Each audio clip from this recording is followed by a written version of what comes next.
2015년도 광주남 미래비전 3차 포럼을 여기 계신 모든 분들 힘찬 박수 시작하겠습니다. 네, 고맙습니다. 오늘 사회를 맡은 저는 광주남 미래비전 이사이자 현재 광주 경실련 사무처장을 맡고 있는 오주섭입니다. 반갑습니다. 먼저 내빈 소개 올리겠습니다. 참석하신 분들만 소개 올리겠습니다. 전남대 명예교수이신 전덕영 공동대표님 참석하겠습니다. 안녕하십니까. 네, 박수 부탁드립니다. 광주대 명예교수이신 요한호 공동대표님 네. 소개해드립니다. 광주 환경운동연합 상임대표를 역임하신 임남평 공동대표님 소개해드립니다. 김정빈 공동대표님 소개해드리겠습니다. 전북대 오늘 이제 종합토론 때 토론해 주실 이영우 전북대 교수님 오셨고요. 그리고 오늘 주제 발표해 주실 이기길 조선대 명예교수님 오셨습니다. 그리고 그다음 문병도 있습니다. 이재석 우리 원장님. 프랑스의 베테르강 계곡에는 라스코 벽화 동굴과 크로마뇽 바이든을 유적 등 선사시대 유적 147개와 벽화 동굴이 25개 분포합니다. 이들은 선사시대 인류의 삶과 문화를 담고 있는 증거이자 인간성 진화의 진술을 보여주므로 세계 문화유산으로 보호받고 있습니다. 최근까지 호남 지역에서 알려진 구석기 유적의 수는 무려 500여 곳에 이르며 이 가운데 발굴 조사된 유적은 2008년 기준으로 72개나 됩니다. 이는 호남 지역이 국내 다른 지역에서 보고된 유적의 수보다 월등히 많으나 추가적인 연구와 지역경제에 미치는 영향력은 거의 전무한 형편입니다. 본 포럼은 전남 지역의 구석 유적 복원을 국가적 규모의 대규모 프로젝트로 확대하여 주요 유적의 유네스코 세계문화유산 등재 추진으로 국제적 위상을 확보하고 문화 콘텐츠 사업과의 연계를 통해 관광, 문화산업 클러스터 조성 등 역사 문화 자원을 보존하면서도 관광과 지역 경제 활성화의 새로운 동력으로 삼고자 합니다. 오늘 포럼에서는 국내 구석기 연구의 최고 전문가들이 수행한 연구 결과를 발표하고 당면 과제들을 토론하여 구석기 유적을 토대로 전남의 새로운 희망과 비전을 생성하는 데 있습니다. 화창한 봄날 만사를 작파하고 왕림하셔 발표와 토론을 수행해 주신 두 분 교수님과 다방면의 정책 연구가로 구성된 광주 전남 미래비전 회원 여러분들께 진심으로 감사드립니다. 그리고 토론장에서 못다한 이야기는 간치내장에서 이어질 수 있기를 기대합니다. 감사합니다. 2025년 4월 3차 포럼 준비원 1동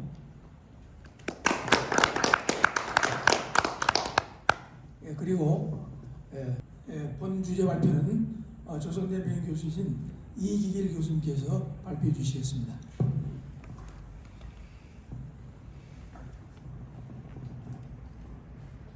오늘 그 광주 전남 미래비전에서 이렇게 귀한 자리를 저한테 만들어 주셔서 대단히 영광으로 생각합니다. 그 베제르강과 보성강 유역의 구석기 문화는 하나는 그 유럽의 프랑스의 그 도르도누 지역을 흐르는 강이고 하나는 수천 킬로 떨어져 있는 우리 한국의 서남부 지역을 흐르는 강인데요.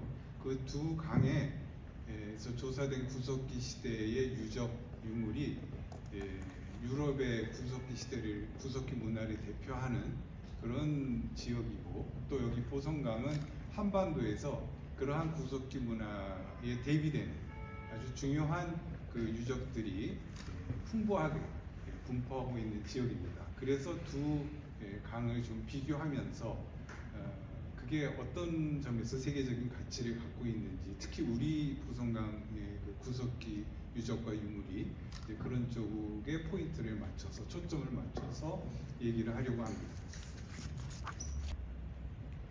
지금까지 조사를 해보니까 우리 전라남도는 10만 년 전부터 사람이 살아온 아주 유구한 땅입니다.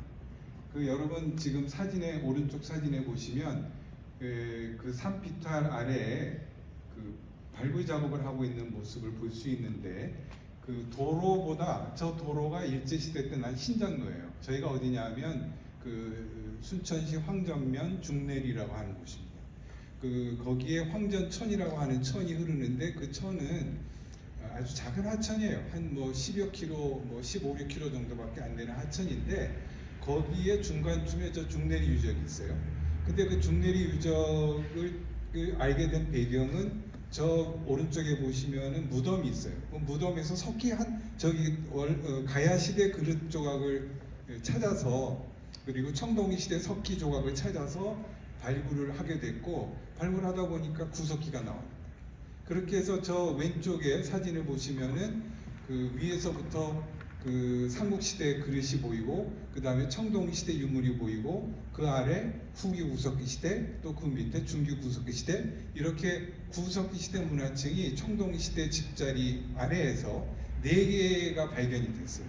일반적으로 이 유적이 조사되기 전까지 우리 전라남도에서 알려진 구석기 시대 유물은 후기 구석기층 맨 위층 지금 저기서 보시면은 중간쯤에 후기 구석기 거기에 해당하는 유물들이었어요. 근데 이 중내리 유적에서 저 후기 구석기 층보다 몇 미터 아래에서 저 중기 구석기 시대 유물이 발견됨으로 해서 야, 이 땅에서 적어도 6만 5천 년, 7만 년 정도 사람이 살았다 하는 거를 알게 된 것이. 그러니까 저 지금 발굴 장면을 보시면 무덤이 만들어진 저기서부터 얼마나 그 밑으로 내려가겠습니까? 저게 6m 정도 내려가는 거예요. 6m, 7m. 저기서 구석기 시대에 7만 년 전에 사람이 살았다는 거예요. 바로 저 높이에서 서로 붙는 석기들이라든가 이제 중요한 주먹도끼를 만든 큰 격지라든가 이러한 것들이 있어서 그게 이제 지금 국립중앙박물관의 전시실에 가면 저기 접합 자료가 거기 전시가 돼 있습니다. 접합은 이제 구석기인이 석기를 만드는 돌을 깨뜨리지 않습니까? 예. 그러면 그게 이제 남아 있어가지고 그 중에 이제 꼭 필요한 건 갖고 가서 쓰고 그렇지 않으면 버렸어요. 그걸 이제 우리가 발견한 거죠. 이게 이제 서로 붙는 거예요. 리피팅 한다고 하는 거죠. 컨조이닝 한다고 하는. 그래서 그 붙는 석기는 구석기 시대 사람들의 석기 제작 기술을 그대로 간직하고 있는 증거들이죠. 그게 이제 여기서 계속 나온 거예요. 밑에 문화층, 중간 문화층, 위에 문화층 이렇게 해가지고. 그래서 요점은 뭐냐? 그 우리 노벨 문학상을 받은 그 작가가 말한 것처럼 천재를 도울 수 있는 엄청난 과거가 우리한테 존재하고 있다는 거예요. 그동안 우리는 이거를 외면하고 있었고 모르고 있었고 이렇다는 거예요. 오늘은 이거에 대해서 우리가 앞으로 어떻게 할 것이냐 이런 문제 제기를 하려고 합니다. 자, 그 우리 전라남도의 그 과거를 바라보는 그 지역민의 역사 인식과 상상력이라고 하는 것은 영암 왕인문화축제라든가 마한왕도 기념문화제라든가 왕관 기념문화제라든가 화순 고인돌 문화축제라든가 올라가면 여기 정도까지는 밖에 못 올라가요. 그 고인돌이라고 하는 것은 기껏 올라가야 우리 한국의 고고학 편연에서 4,000년에서 2,500년 그 정도밖에 안 됩니다. 그러나 실제로 이 땅에서 사람이 살았던 역사는 거의 10만 년까지 올라가고 있는 거예요. 그래서 우리가 그 지금까지 놓치고 있다. 그를 모르고 있다는 거예요. 그런데 다른 지역은 예를 들면 연천의 정곡리 같은 유적에는 이런 멋진 박물관을 지어놓고 그 안에 그 인류가 이렇게 유구한 시간을 걸어서 발전해 왔다 하는 모습을 전시를 하고 있어요. 또 석장리 박물관은 우리나라에서 처음으로 구석기가 발굴된 그 유적에 지어진 박물관인데 거기 가면 이렇게 멋진 전시관이 있습니다. 그래서 평소에도 많은 그 관람객이 여기를 와서 보고 또 외국인도 와서 보고 그래서 한국이 이런 데라고 하는 거, 한국의 역사가 이렇게 유구한 데라고 하는 것을 보고 가는 거죠. 그리고 구석기 축제를 하면 또 그때는 더 많은 사람들이 와서 이런 그 유적과 박물관뿐만 아니라 인근에 예를 들면 공주 같은 건 공산성도 가고 또 문영왕릉도 가고 이렇게 해서 아주 그 경기가 활성화되는 이러한 그 부대 효과까지 거두고 있습니다. 먼저 베제르 강가의 구석기 문화와 고품격의 녹색 산업을 어떻게 하고 있는지 한번 말씀을 드리겠습니다. 그 베제르 강이라고 하는 것은 그 프랑스의 여기 그 서남부 지역을 흐르는 강인데요. 그 아주 멋있죠. 이렇게 아주 석회암지대를 이 강이 흐르기 때문에 석회암이라고 하는 것은 아시겠지만 물에 녹지 않습니까? 그러면은 거기에 동굴이 만들어지고 바위끈이도 만들어지고 그렇습니다.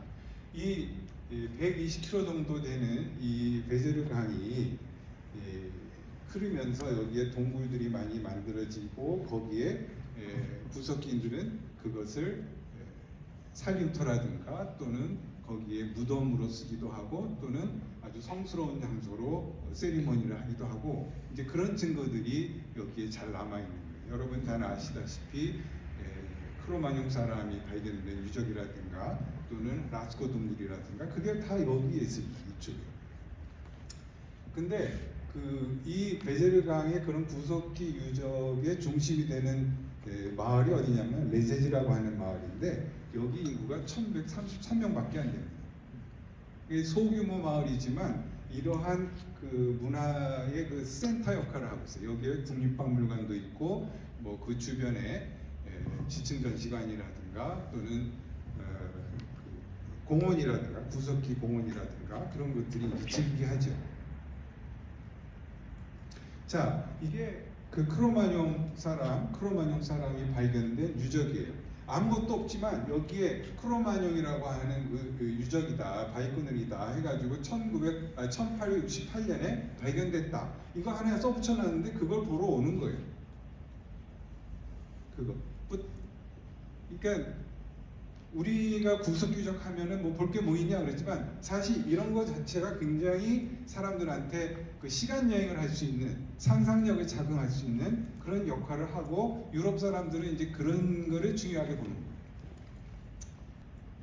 이 라스코 동굴은 동네 어린이들이 개 기르던 개가 사라졌어요. 그래서 개를 찾으러 가다가 돌아다니다가 헤매다가 자기네들도 개 소리가 땅 속에서 들리니까 어떻게 된 거죠? 가서 보니까 굴로 들어가는 그 구멍이 있었어요.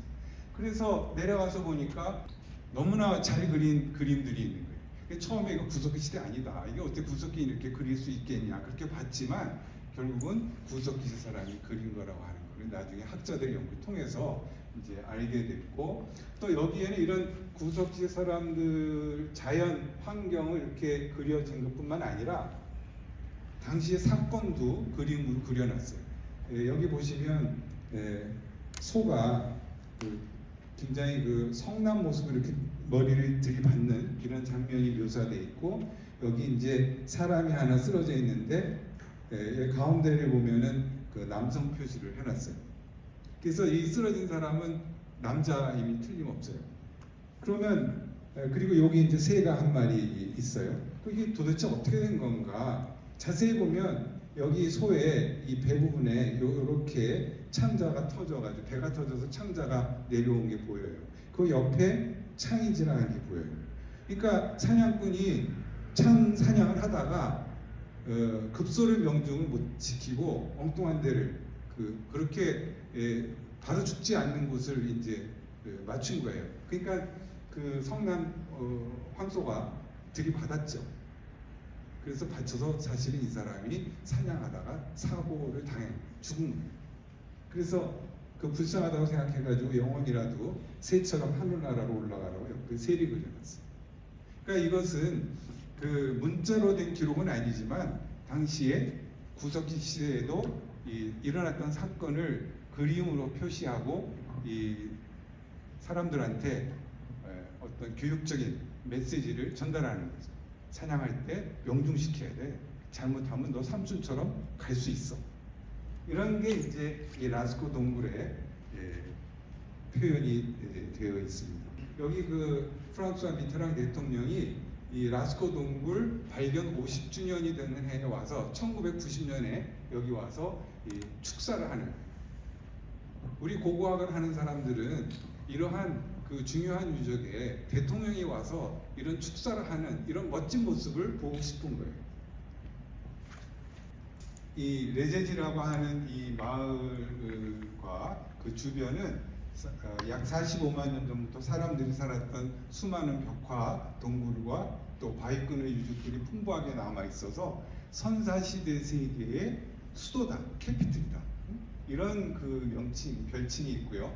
또 이 베제르 강을 건너면서 강과 바위 사이를 따라서 난 작은 길을 가면 여기저기 유적들이 있잖아요. 인상적인 절벽을 배경으로 해서 동굴과 바위끈의 유적이 점점 있다는 거예요.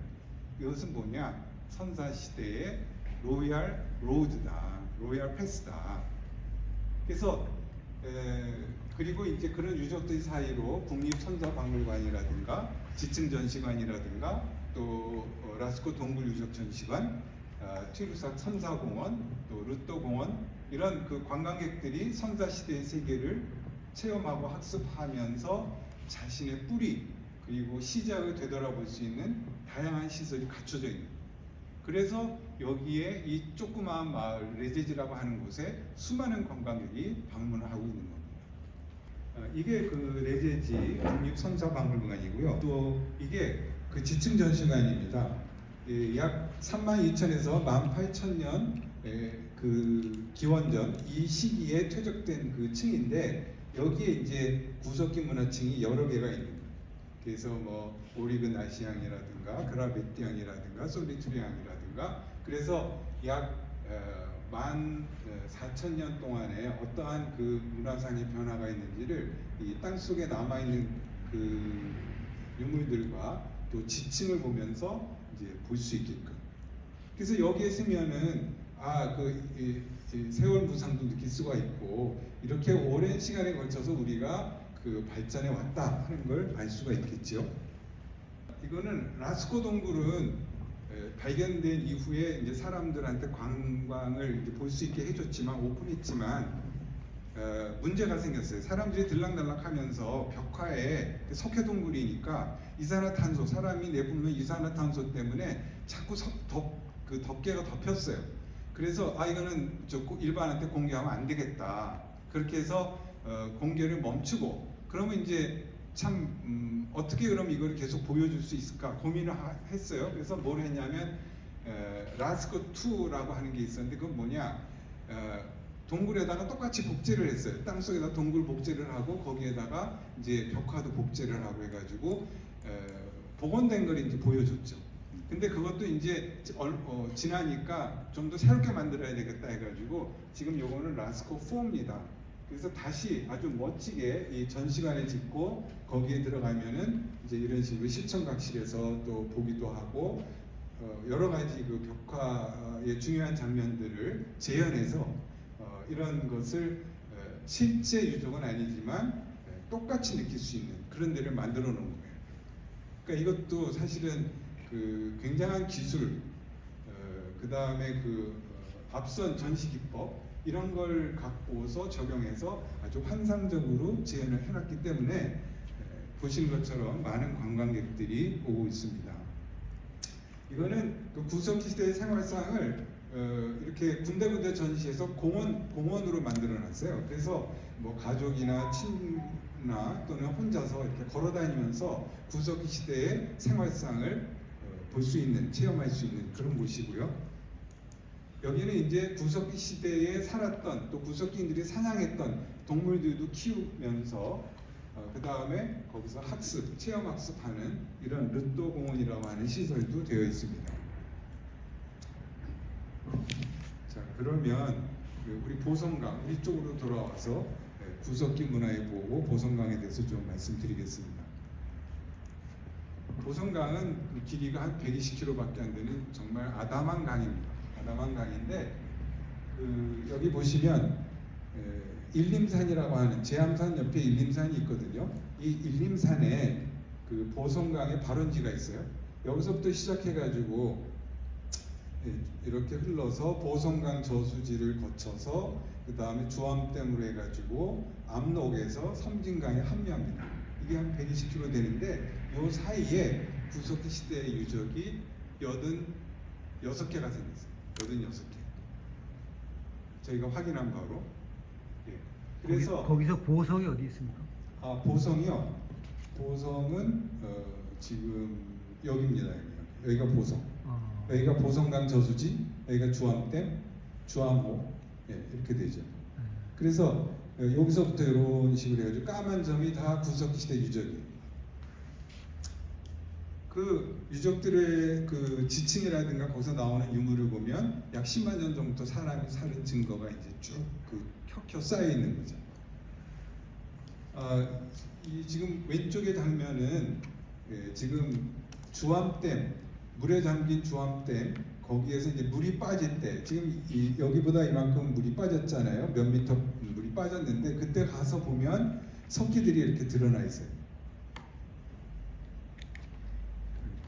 그래서 이제 저희 연구원들이 이제 양말도 벗고 바지도 걷어 올리고 물 속에 있는 석기까지 지금 채집하고 있는 장면인데요. 그 보성강 유역의 작은 지류인 송광천이 있습니다. 여기가 이제 물 많이 보이는 데가 주암호고 송광천이 이런 식으로 흘러서 쭉 내려가는데 여기가 순천 월평 유적이에요. 국가 사적입니다. 우리나라에서 구석기 시대 유적으로 국가 사적은 5개밖에 없어요. 연천 전곡리, 뭐 공주 석장리, 단양 수양계, 그리고 남부 지역에서 이제 순천 월평 유적 영원하면서 유일하게 하나입니다. 근데 이 송광천도 길이가 한 16km 정도밖에 안 되지만 여기에 보면 구석기 시대 유적이 10몇 개가 밀집돼 있어요. 그러니까 보성강을 따라서 1.5km마다 구석기 시대 유적이 하나씩 있다 이렇게 생각하시면 될 거예요. 근데 그거는 발견된 것만 그런 거고 발견하지 못한 것까지 합치면 얼마나 더 나올지 알 수가 없어요.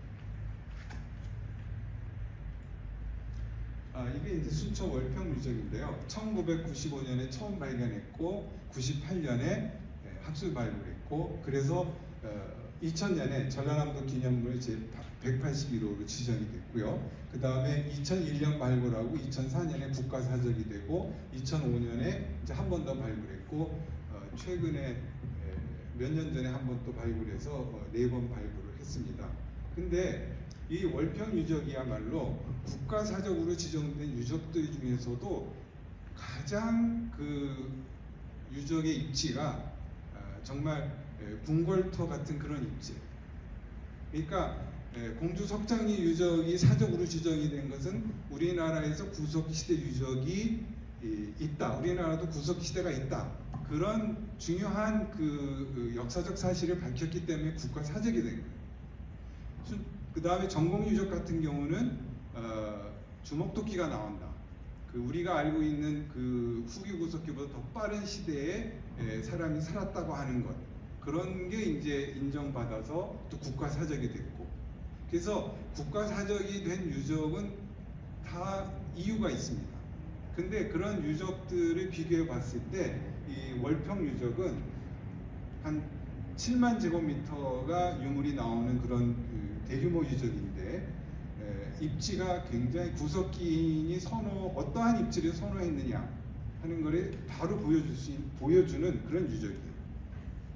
또 여기서 구석기 문화층이 5개가 확인이 되고 중요한 동북아시아의 그 대표적인 석기가 이제 다량으로 발견이 됐습니다.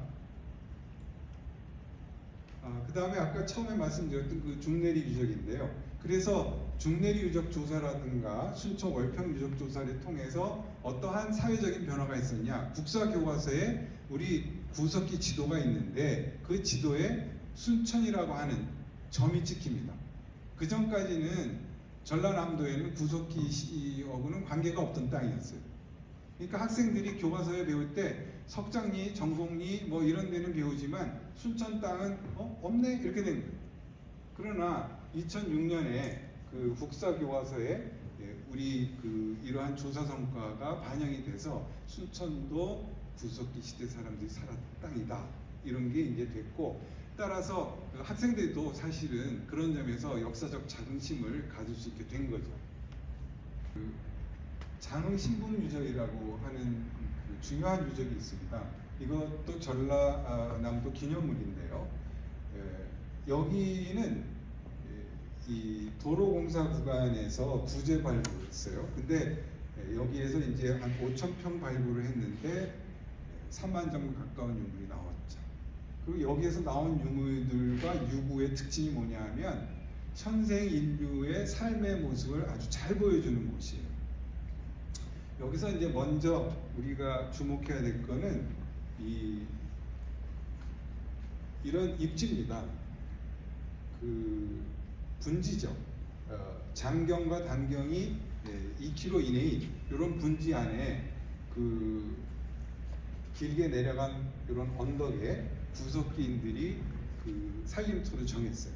그래서 그 여기에 진영을 보면 여기가 보성군 그 웅치면 가까운 데거든요. 그리고 이 신분유적을 가려면 곰치도 넘어가야 되고 웅치라고 하는 제가 있어요.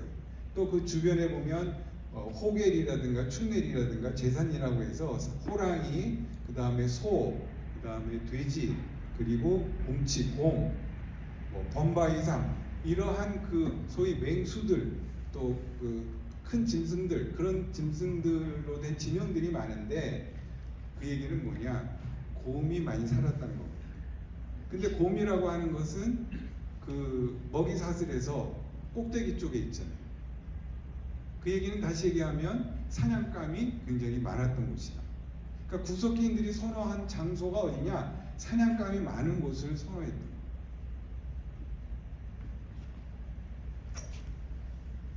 신북도 보성강 지류에 있나요? 거기 장평천 지류입니다.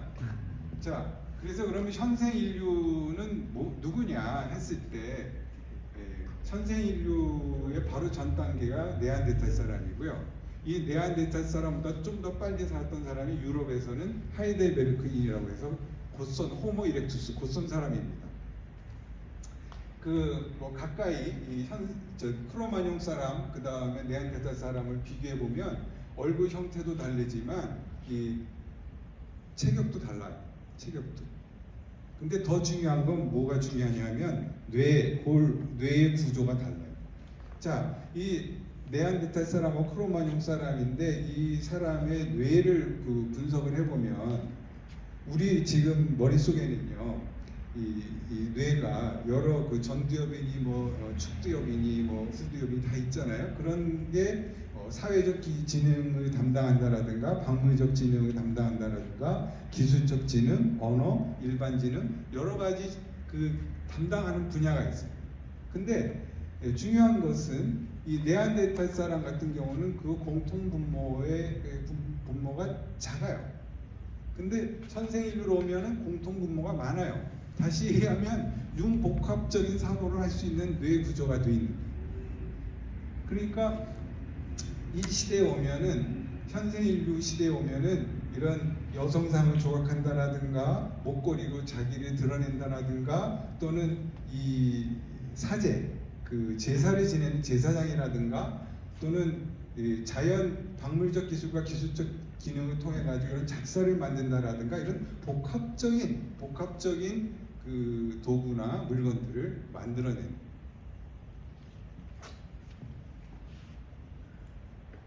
그래서 현생 인류의 행위 특성을 보자면 예를 들면 장식품 의뢰행위가 반영된 무덤이라든가 무덤을 쓰는 거죠. 그 다음에 오커라고 하는 붉은 물감이 있는데 그것을 상징적으로 사용을 하고 있어요. 화장품으로 실생활에서는 화장품으로 쓰기도 하고 또는 전투를 나간다고 하면 사냥을 나간다고 하면은 몸에 발라가지고 하기도 하고 또 죽은 사람한테는 이제 그거를 뿌려주죠. 영생을 기원하는. 그 다음에 돌날이라고 하는 아주 발달된 석기를 생산하는 기술을 갖고 있다라든가 유물이 이제 표준화가 돼요. 그리고 또 종류가 많아져요. 그리고 이제 이 돌로 화덕을 만들어서 사용하고 그 다음에 유적에서 여기는 석기를 만드는 곳, 여기는 요리를 하는 곳, 여기는 쉬는 곳 이런 식으로 공간을 분할해서 사용을 한다라든가 또는 또 보여드리겠습니다만 앞으로 이 교환망이 아주 확장이 돼요. 그 전에 네안데탈 사람은 수백 킬로였다면 여기는 1000킬로 가까이 이런 식으로 아주 더 넓은 지역까지 교류를 할 수 있는 네트워크를 형성하고 있는 거예요. 그 다음에 뭐 대형 짐승을 효율적으로 사냥한다라든가 사냥 기술이 더 발전하는 거죠. 그 다음에 뭐 기타 등등 이러한 것들이 그 현생 인류의 행위 특성이라고 이제 제시가 되고 있는 거예요. 또 하나는 그 창의적인 그 상상력인데요. 여러분 이걸 보시면 어떤 생각이 드십니까? 몸은 사람이고 얼굴은 사자예요. 사자라고 하는 사람, 사자 사람, 라이언맨. 이거는 상상력이 창의적인 상상력이 있어야 이게 가능한 거예요. 보이는 대로는 할 수가 없는 거예요. 옆에 보시는 사진은 이제 이쪽에 흙하고 여기 흙하고 색깔이 다른데 여기는 붉은색이 많잖아요. 붉잖아요. 이거는 이제 아까 오커라고 하는 이런 걸 뿌려준 거죠. 그래서 죽은 사람이 저승에 가서도 더 영원히 살기를 이런 그 기원이 여기 이제 반영이 됐고 손에 보시면 이 돌락이라고 하는 아주 날카로운 칼처럼 쓸 수 있는 게 손에 쥐어져 있어요. 저승에 가서도 이거 갖고서 잘 그 사용하라는 뜻이에요.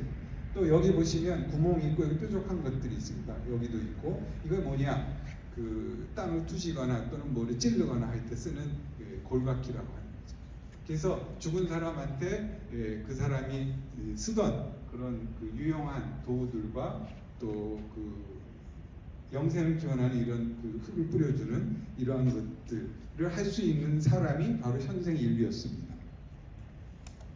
자, 그 우리 신북유적에서 이 화덕, 돌로 만든 화덕이 나왔어요. 이런 식으로. 그리고 월평유적에서는 요만한 크기의 그 돌 등잔도 나왔어요. 이런 것은 라스코 동굴에서 발견되는 것들과 아주 유사한 것이죠.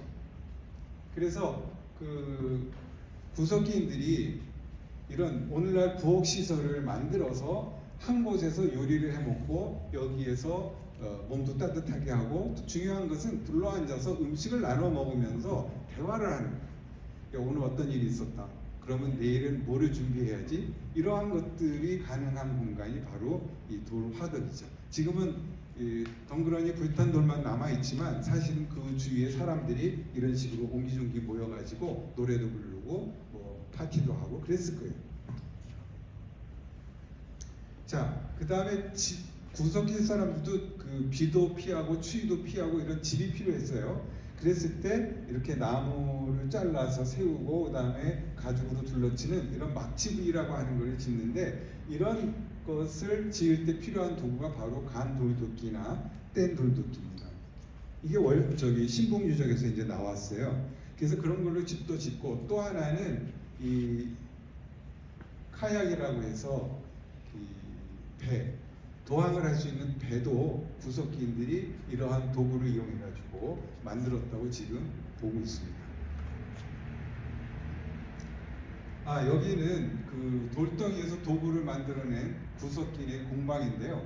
이렇게 흩어져서 이 돌조각들이 나왔어요. 근데 여기에 이 커다란 몸돌이 있고 격지라고 하는 것들이 흩어져 있는데 이런 식으로 붙어요. 이 소머리만한 큰 돌입니다. 그리고 이제 여기 빠져나간 부분이 있어요. 이건 뭐냐? 갖고 나가서 쓴 거예요. 그러니까 요거를 만들기 위해서 이런 작업들을 한 거죠. 그러니까 이건 버리고 간 거예요. 자, 아마 이런 모습으로 석기를 만들었을 거예요. 그래서 그 구석기인의 도구 상자인데요. 신북유적에서 나온 그 대표적인 그 석기들을 쭉 그 모아서 이렇게 정리를 해봤습니다. 그랬을 때 이러한 석기들이 굉장히 다양하다는 걸 알 수 있지만 이 석기 자체도 어떤 식으로 만드냐 하면 큰 돌덩어리에서 이 블레이드라고 해서 돌날을 떼내고 그 다음에 이것을 일부 간단하게 잔손질이라고 하는 걸 통해 가지고 새기개도 만들고 밀개도 만들고 긁개도 만들고 뚜르개도 만들고 그러니까 도구들을 쉽게 만들 수 있는 거죠. 중간 부품을 만들어서 쉽게 다양한 도구를 만들고 여기서 끝나는 게 아니고 이러한 것을 갖고 뼈나 뿔이나 이러한 것을 쪼개고 그 다음에 구멍을 내고 갈고 해가지고 작사에도 만들고 기바늘도 만들고 그런 거예요. 그 다음 단계는 뭐냐? 이러한 바늘을 통해서 가죽 옷을 촘촘하게 꿰매서 만드는 옷을 지어 입는 이러한 것까지 되는 거예요. 지금 우리나라의 유적들은 동굴 유적이 적고 대부분 야외 유적이기 때문에 요것들은 잘 발견이 안 돼요. 그리고 석기만 대부분 많이 남아 있어요. 안타까운 일이지만 우리가 이 석기만 남아 있다고 해서 이것을 잊으시면 안 됩니다. 요것은 바로 요것을 반영하고 있는 그런 도구들인 거죠. 그래서 그 구석기 시대, 특히 후기 구석기 시대 사람들은 굉장히 체계적으로 복합적으로 도구를 제작하는 그런 기술과 그런 능력, 지능을 갖고 있었다는 거예요. 자, 고기를 얻기 위해서 이제 사냥을 해야 되는데 이제 이런 식으로 해서 다양한 사냥 도구가 있고 그 다음에 창 던지개라고 하는 걸 통해 가지고 던지면 아주 멀리 던질 수가 있어요. 보통 창을 들고 사냥할 때랑 창을 던질 때랑 창 던지개를 이용해서 던질 때랑 3m, 15m, 뭐 30m까지 이 창에 도달할 수 있는 거리가 점점점 늘어나요. 사냥감과 사냥꾼의 거리가 멀수록 사냥꾼은 안전해요. 안전하게 사냥할 수 있는 방법을 이제 자꾸 고안하고 그 다음 단계가 이제 후기 구석기 끝이나 신석기 시대 가면 활이 나오고 오늘날은 총을 쓰고 있죠. 이거는 이제 가죽을 무드질을 해서 짐승을 잡아서 가죽을 벗겨서 그대로 쓰면 금방 상합니다. 기름을 다 제거를 하고 불순물을 제거해야만 유연한 가죽이 돼요. 그래서 이걸 무드질을 한다고 하는데 이 무드질을 하는 때 쓰는 도구가 바로 이 엔드 스크레이퍼 밀개라고 해요. 이러한 밀개가 후기 구석기 시대 때 굉장히 많이 나옵니다. 특히 후기 구석기 시대는 빙하기이기 때문에 아주 춥습니다. 추위를 이기기 위해서는 아까 돌화덕 같은 화로도 필요하지만 이런 옷도 필요한 거예요. 그래서 우리가 서부 영화에서 보는 인디언들의 복장이 결국 후기 구석기 시대 사람의 복장이다. 그렇게 생각하시면 뭐 별 차이가 없습니다. 또 이러한 가죽은 막집을 둘러치는 감으로도 이제 이용을 했고요. 근데 또 하나는 세기계라고 하는 이런 도구고 그다음에 구멍을 뚫는 뚜루개가 있어요. 근데 이러한 것들은 결국 뭐하고 연결되냐면 잡은 짐승의 이빨이라든가 이빨에 이제 구멍을 뚫죠. 그래서 가죽끈을 빼가지고 목에 걸면 목걸이가 되고 발에 걸면 발찌가 되고 뭐 손에 걸면 팔찌가 되고 이렇게 되는 건데 이러한 것들이 외국에서는 아주 많이 발견이 됩니다. 동굴 유적에서. 우리나라는 그러면서 이제 동굴 유적에서 이런 거와 함께 세기계라고 하는 도구가 같이 나오고 뚜루가 같이 나오는데 우리나라는 이런 게 산성 토양이기 때문에 다 사가 없어져서 안 나와 있어요. 그러나 이런 도구들이 많이 있다고 하는 건 뭐냐? 이쪽에 살았던 사람들도 자기들이 장식했던 사람들이다. 또 유럽에 보면 맘모스라든가 여성상이라든가 이런 조각품이 많이 나와요. 뭐냐? 바로 이런 걸로 만드는 거거든요. 그래서 우리는 지금 이런 건 남아 있지 않지만 이런 석기가 같은 형태의 석기가 나오기 때문에 우리나라 사람들도 이런 걸 했을 거다.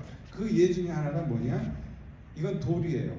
2cm 정도밖에 안 되는 1cm 이렇게 2cm밖에 안 되는 돌에 눈 2개, 입 이렇게 새긴 거예요. 이건 돌입니다. 수양계 육지구에 약 4만 년 전에 층에서 이게 나왔어요. 그러니까 이게 나왔다고 하는 건 뭐냐? 우리도 이런 거 했을 거다. 이렇게 보셔야 됩니다. 자, 또 하나는 우리 보성강 유역에서 백두산이 터져서 만들어진 흑요석이 여기서 발견이 됐어요. 또 이 서북 규슈의 이 흑요석이 여기서 발견이 됐어요. 구석기인들이 직선거리로 800km가 넘는 또는 여기는 300km가 넘는데요. 이러한 바다 건너 또는 산 너머 이런 멀리 있는 구석기 집단하고 네트워크를 형성하고 있었다. 그러니까는 흑요석이라고 하는 보잘것 없는 돌이지만 수량은 여기서 발견된 거는 몇 점 안 되지만 이런 게 이제 그거거든요. 이 분석해가지고 이게 백두산이다, 일본산이다 이게 분석된 결과인데 그것이 갖고 있는 함의는 엄청난 거예요. 구석기 시대의 사회가 있다고 하는 것을 이 백두산에서 온 흑요석과 이 서북 규슈 흑요석이 증명하고 있습니다. 이것 때문에 일본의 저명한 학자가 환동의 흑요석 문화권을 얘기할 때 여기를 연결해 준 게 바로 이 보성강입니다. 여기 조사가 안 됐으면 가설로 끝났을 거예요. 이쪽 부분은. 그 다음에 우리나라에서도 신분유적에서 이 천서경이라고 하는 유물이 나왔어요. 이게 뭐냐? 바로 이런 용도로 쓸 수 있는 겁니다. 이것도 지금 국립중앙박물관 전시실에 가면 보실 수 있어요. 그래서 그 후기 구석기 시대 사람들은 이제 저승을 인식하고 있었고 죽은 자의 영생을 소망했다, 이런 걸 이제 얘기할 수 있죠. 그래서 유럽에서 이제 아프리카라든가 유라시아에서 현생인류의 핵의 특성 아까 말씀을 드렸는데, 우리나라에서도 이러한 것과 공통되는 것들이 대단히 많이 나오기 때문에 보성강 유역의 현생인류 문화라고 하는 것은 아프라시아 그 현생인류의 문화와 대동소이했다, 그렇게 평가가 됩니다. 이러한 그 문화 현상, 문화 양상을 갖고서 그것이 왜 세계사적인 중요성을 띠느냐 하는 것에 대해서 좀 설명을 해드리겠습니다. 여기에 보시면 일본 고고학 협회가 전중기 구석기 문제의 검증이라고 하는 책을 2003년에 발간했어요. 625쪽짜리입니다. 이 책 표지에 요게 있습니다. 이게 뭐냐면 사진으로 보면 이렇게 됩니다. 요거는 그 미야기현의 카미 다카모리라고 하는 유적에서 요게 나왔는데, 이거가 석기가 이렇게 모여 있잖아요. 그래서 석기를 모아둔 저장움이라고 설명을 했어요. 그리고 그 연대가 60만 년 전. 그래서 일본 사람들은 이걸 어떻게 설명했느냐? 60만 년 전에 일본 열도에서 살았던 사람들은 미래를 생각해서 석기를 저장했다. 이런 슬기로운 사람이 우리의 조상이었다, 이렇게 얘기를 했어요. 근데 나중에 이게 뭐냐? 날조됐다고 하는 드러나요. 일본은 1970년대부터 10만 년, 20만 년, 40만 년, 70만 년 이렇게 해가지고 그 2000년 그때까지 일본에서 70만 년 정도 사람이 살았다고 하는 거를 막 주장했어요. 근데 그 후지무라 신이치라고 하는 사람이 이 발굴 현장에서 석기 묻는 거를 그 마이니치 신문사의 몰래 카메라에 딱 찍혔단 말이에요. 그래서 이제 어떻게 된 거냐 했더니 요것만 내가 묻었다. 정말이냐 해가지고 이 일본 그 고고학 협회에서 위원회를 구성해가지고 3년 가까이 일본 전체 유적을 다 검수 조사했어요. 그래서 어떻게 됐느냐? 일본 열도에는 70만 년부터 살았다고 하는 거는 거짓이고요. 다시 얘기하면 전기, 중기 구석기는 없고요. 후기 구석기만 있다. 그 후기 구석기가 언제냐? 4만 년 전부터 있었다. 그러니까 일본은 4만 년 전까지 무주공산이었다, 이렇게 보셔야 됩니다. 자, 그러면 일본 학자들은 그 바다 건너 일본 땅으로 사람이 어떻게 들어왔냐에 대해서 여러 갈래의 길이 있었다고 생각을 했어요. 하나는 이 오키나와 쪽으로 해서 이렇게 들어왔다. 또 하나는 그 코리안 페닌슐라를 통해서 들어왔다. 또 하나는 동해를 가로질러서 들어왔다. 그 다음에 이 캄차카 반도에서 홋카이도를 통해서 들어왔다. 이렇게 생각을 했어요.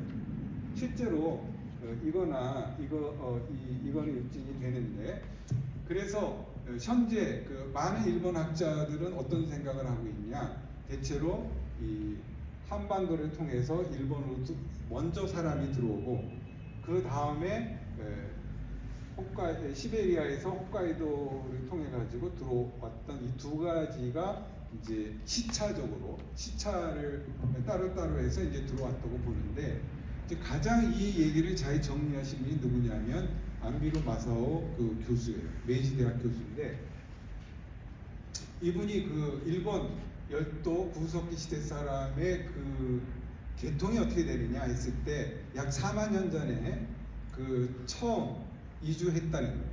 그것을 이제 옛 구석기 시대인이라고 했어요. 근데 이 사람은 어디에서 왔는지 모르겠어요, 이렇게 표시를 했어요.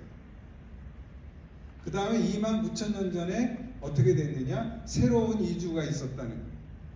구석기인들이 새로 들어왔는데 어디서 들어왔느냐? 하나는 남쪽에서 들어오고 하나는 북쪽에서 들어왔다. 남쪽에서 들어온 사람은 누구냐? 바로 우리 한반도에서 이 서북 규슈로 들어왔던 사람이고, 북쪽에서 온 사람들은 이 캄차카 반도에서 홋카이도로 들어온 사람.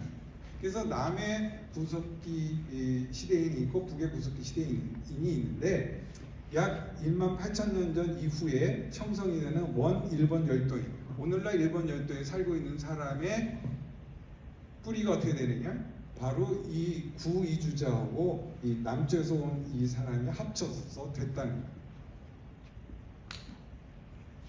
근데 이러한 그 얘기의 그 주장의 근거는 뭐냐? 바로 보성강 유역에서 발견된 일본산 흑요석 또 일본산 산호카이트, 그게 서북 규슈에서 나오는 거거든요. 여기서 그 다음에 일본 땅에는 우리 한반도 대표 석기인 스베찌르게라고 하는 석기들이 여기 있는 거예요.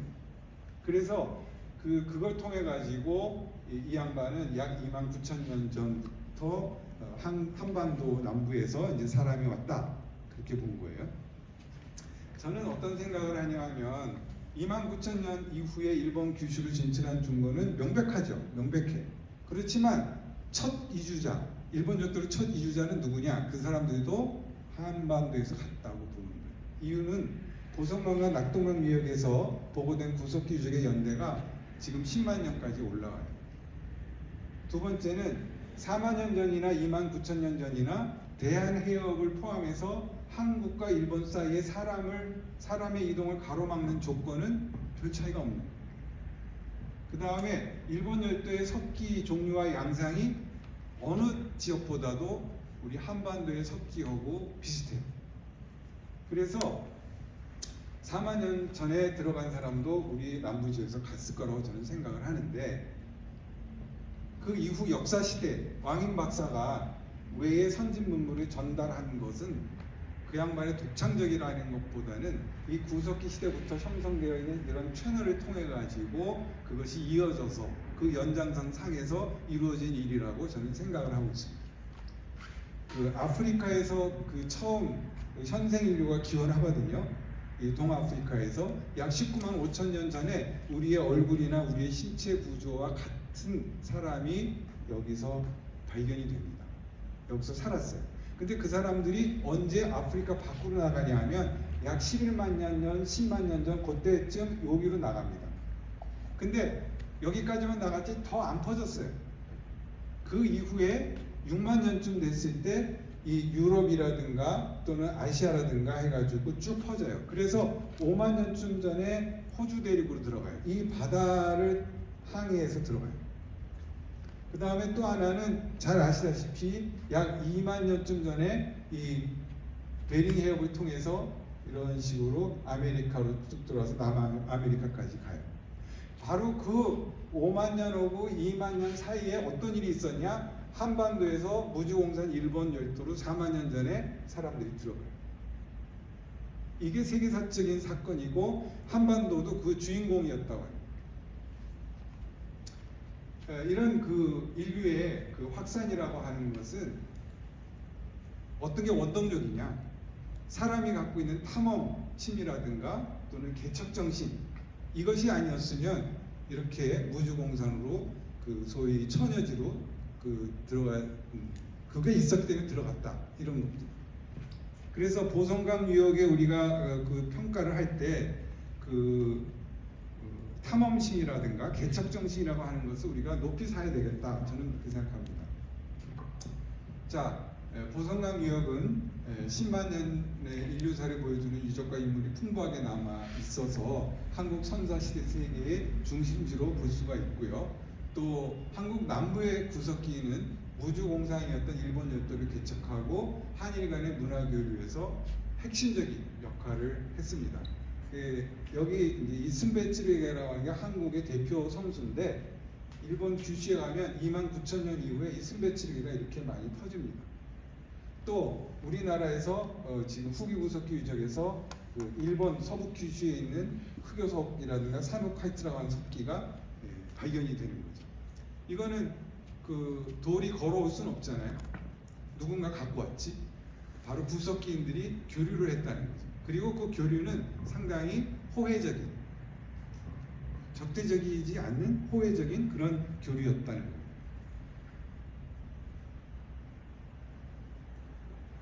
뉴욕에서 발굴된 호남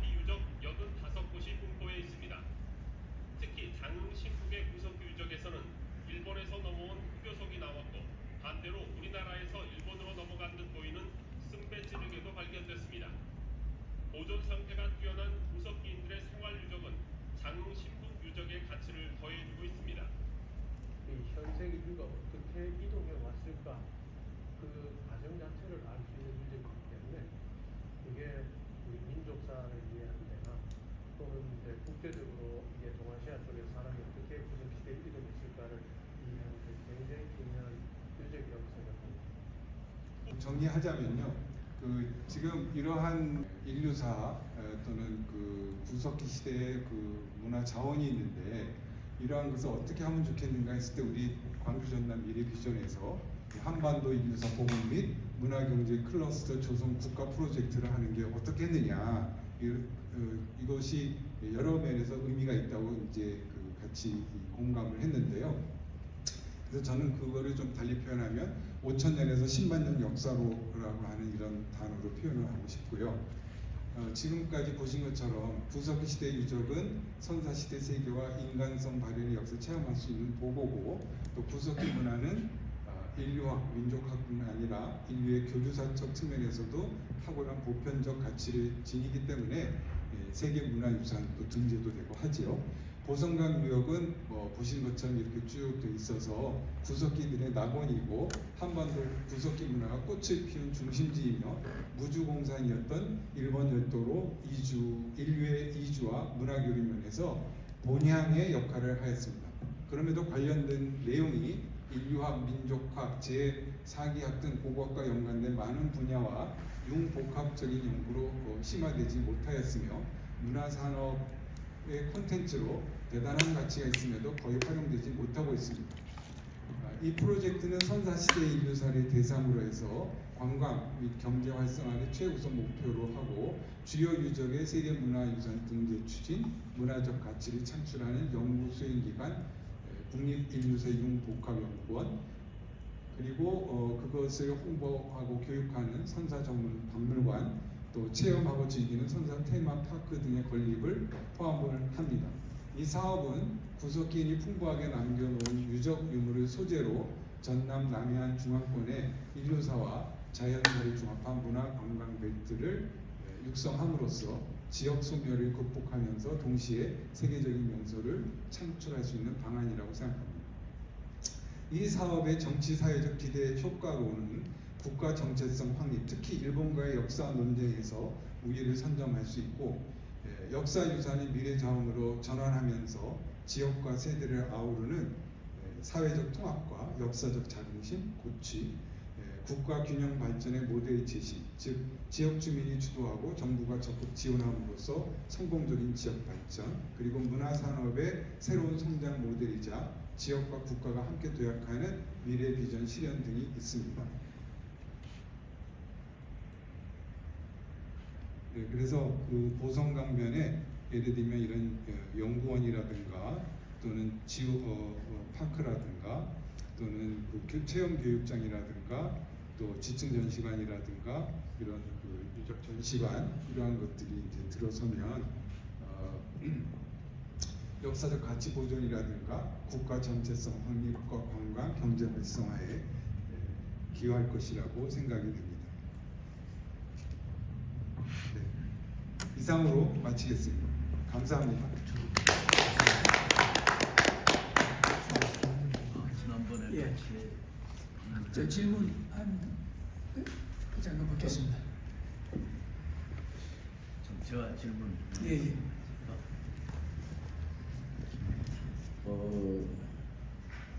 제가 이건 확실한 지 어떤지 모르는데 우리 이 한반도 우리 한반도라 우리나라 이 주변 그 지형의 변화 그거 보면은 한 10,000년 전까지도 이 중국하고 우리하고는 연결돼 있었고 그 일본하고도 아마 한 3만 년쯤 전에는 일본하고도 연결돼 있었는데 이게 무슨 지각 변동으로 해서 좀 이렇게 떨어지고 갈라지고 그렇게 혹시 그 구석기 문화 관련해서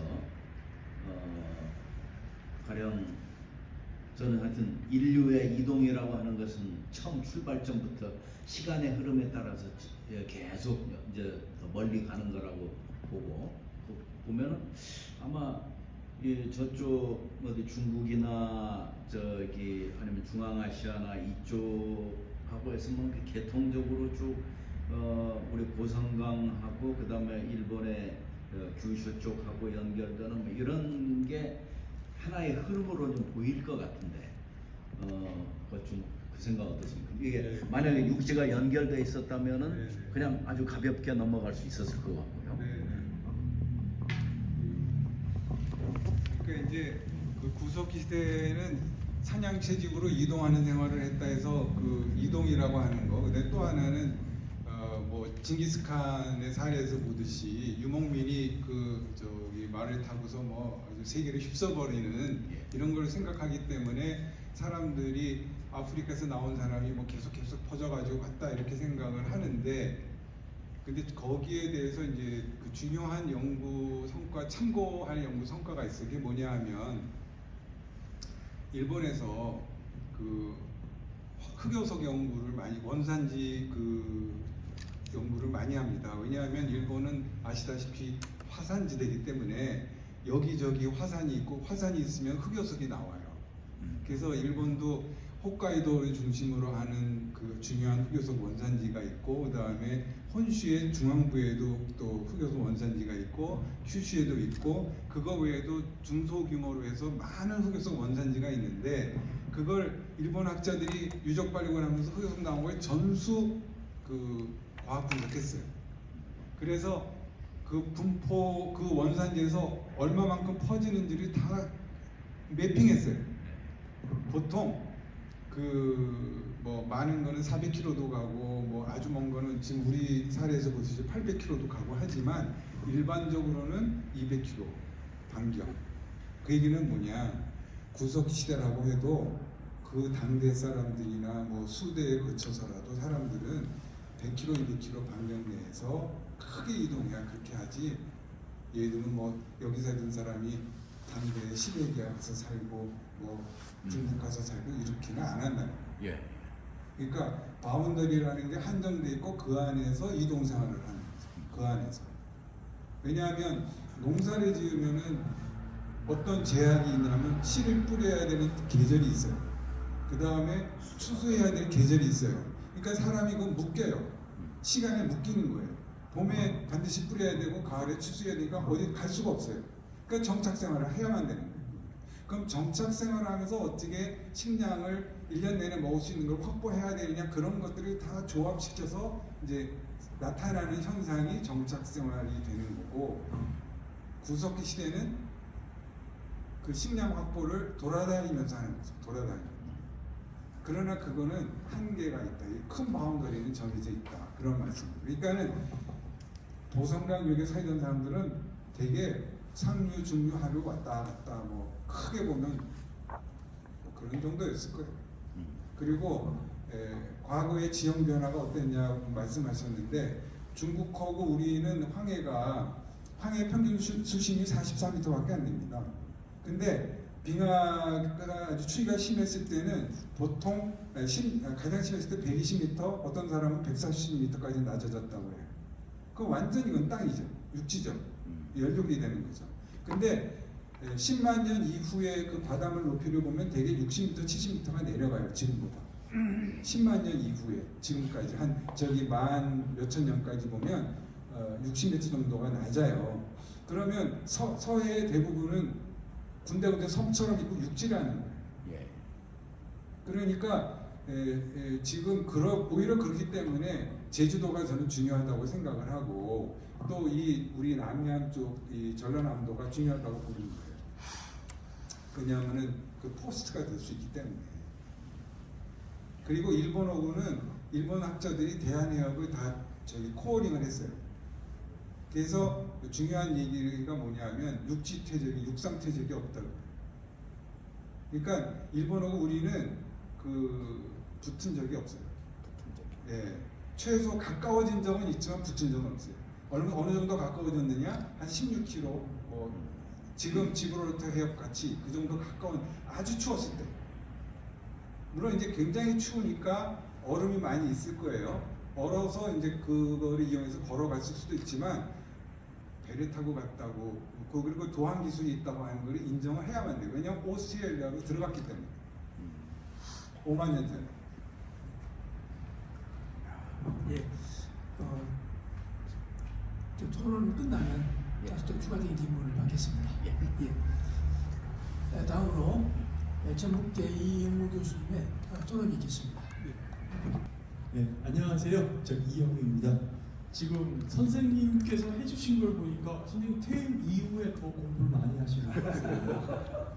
제가 키워드만 이렇게 정리를 해봤거든요. 이게 엄청납니다. 프랑스 현황도 하셨고 고성능 구석기에 대해 세부적으로 유적별로도 얘기하셨고 구석기 시대 인지 능력, 그다음에 구석기 혁명과 관련된 부분, 그다음에 후지문화 유적 조사 사건 얘기도 하셨고요. 그리고 일본과 한반도 교류를 하면서 아울러서 현생인류 교류도 얘기도 하셨습니다. 그리고 지금 요즘 뜨거운 감자와 같은 내용 중에 하나가 흑요석, 이 원산지가 어디냐? 일본은 백두산이고 일본은 이제 규슈에서 나왔는데요. 그 부분도 얘기를 하셨고요. 그 다음에 중간에 좀 예상을 안 했는데 구석기 시대 안각화에 대해서 또 해안을 또 얘기를 해주셨어요. 그래서 뭘 질문을 할지 사실 좀 애매합니다. 애매한데 이럴 경우에는 제가 제일 잘하는 거 원래 준비했던 거를 얘기하는 게 좋을 것 같습니다. 지금 선생님이 베제르강 얘기를 하셔서 마침 저희 제자 중에 프랑스 학생이 한 명 있어요. 이용대학을 나오고 제 밑에서 이제 구석기 공부하는 친구 하나 있는데 우연히 무슨 프로젝트 일을 하다가 지금 프랑스의 중고등학교 학생들이 보이는 교과서, 뭐 그게 거민전 교과서는 없으니까 일반 교과서로 칠 수 있는 책을 한번 PDF 파일로 달라고 했어요. 그래서 페이지 수만 섞었습니다. 그러니까 프랑스의 구석기 시대와 인류 진화와 관련된 챕터가 중고등학교 애들이 보는 게 페이지를 얼핏 보니까 PDF로 보니까 한 48페이지, 한 근 50페이지 정도 되더라고요. 그럼 우리나라에 중학교는 말할 것도 없고 아예 보이지도 많고 고등학교 정도 되면은 그게 몇 페이지 될까? 구석기가 몇 페이지 되는지 아십니까? 모르겠습니다. 잘 쓰면 2페이지입니다. 보통 1페이지 반 정도. 딱 그게 문화 수준이거든요. 바로 그 바로메타가 우리가 구석기란 시간의 깊이를 아는 바로메타가 딱 그 수준이라고 생각합니다. 그래서 그나마 우리는 구석기를 하니까 이 정도 얘기하지. 그러면 이제 구석기 시대를 크게 두 축으로 보는데요. 한 분은 석기 보는 축, 한 분은 인류 화석. 지금 잠시 크로마뇽님도 얘기하셨는데 크로마뇽과 같이 인류 화석 보는 축 이렇게 나누면은 그나마 구석기는 좀 먹고 살만하니까 저 같은 사람 몇 명 있습니다. 근데 인류 화석은 있냐? 제로입니다. 그러니까 우리가 OECD의 몇이고 우리가 선진국이라고 하지만은 인류 진화와 구석기에 대해서는 진짜 인정하기 싫지만 후진국이라고 단언해도 무방합니다. 그런데 그럼 프랑스 왜 이렇게 잘났을까라는 걸 좀 얘기를 하고 싶어서 이렇게 얘기를 꺼냈는데요. 그럼 기원을 어떻게 찾을까 하면은 바로 이 베제르강인데요. 베제르강이 1800년대 중반부터 이렇게 각광을 받기 시작했거든요.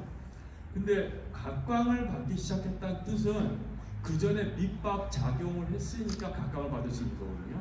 그러면 그 전에 그들이 뭘 준비했냐를 기원을 하면은 영국과 프랑스를 아울러서 얘기를 하면은 1700년대부터입니다.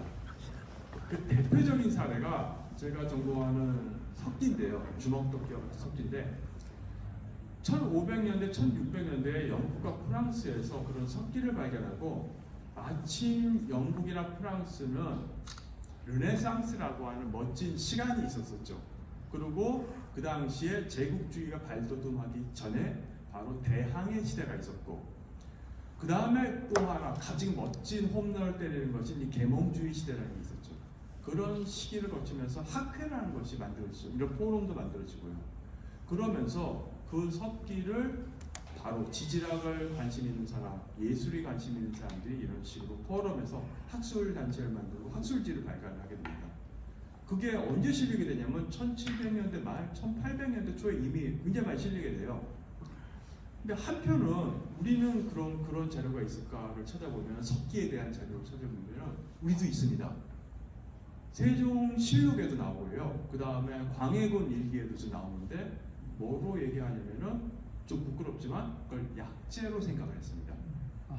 석기는 아무리 봐도 인간이 만든 것 같지 않고 자연에 의해서 번개쳐서 만들었으니까 뇌부라고 하자, 전부라고 보자라고 하면서 그것은 인간이 만든 게 아니고 그러니까 신이 만든 거나 자연이 만든 거니까 이것을 아기가 병기 있을 때 먹이는 약재 이런 식으로 생각했고 실제 그래서 세종대왕이 사실 인질도 좀 있으셨고 눈병도 있으셨고 당뇨병도 있어서 걸어다니는 종합병원이셨거든요.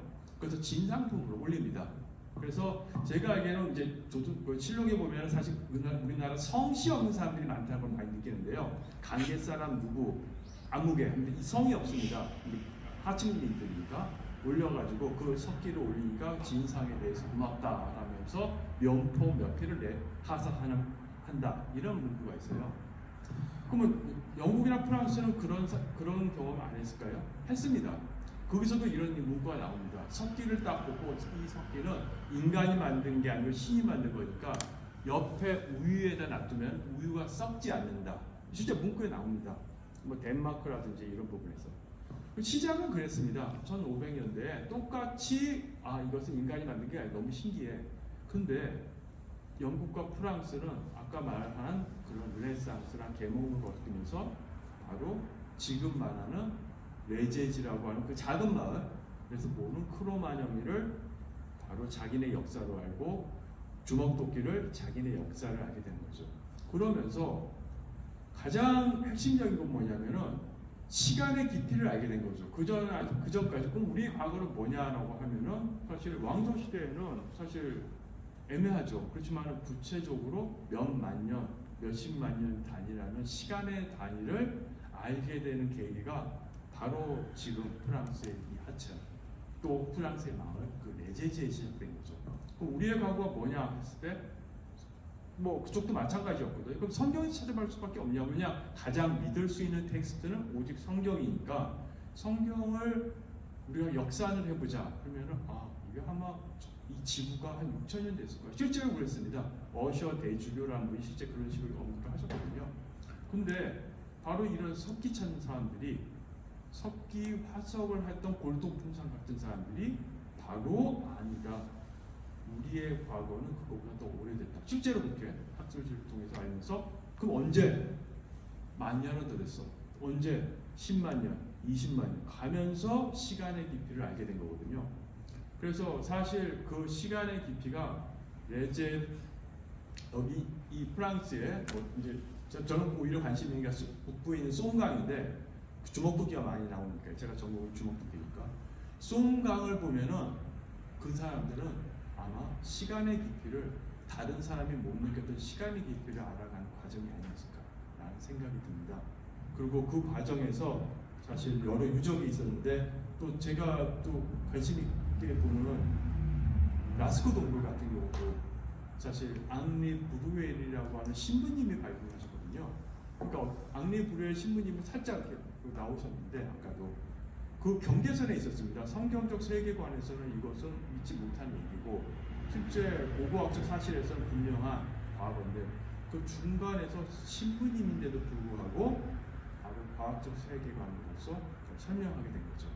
이런 모든 게 쌓이니까 중고등학교에 보는 간단한 책에서도 50페이지란 분량이 나오고 우리는 한 페이지 반으로 끝나는 그 상황인 거죠. 그럼 이 강국은 제 생각에는 결코 쉽게 채워지지 않습니다. 왜냐하면 연구하는 사람이 아예 없으니까요. 그러나 그렇다고 손 놓고 있을 수 없는 일, 바로 한 단계 올려야 되는데 그 일을 바로 이기길 선생님이 저를 하신다고 생각합니다. 지금 하나하나 슬라이드 같은 거요. 만들기 되게 어렵습니다. 이거 그 안에 수많은 걸 생각하셔야 되고 또 장응 신북이라든지 월평류에 실제 나온 유물을 대응을 또 시키는 작업을 하셔야 되니까. 근데 그런 일이 하나하나 하면서 바로 우리도 바로 지금 우리가 잊고 있었던 과거를 하나하나 더 깊이 더 진중하게 바라볼 수 있지 않을까라는 생각을 합니다. 길게 얘기해서 죄송합니다.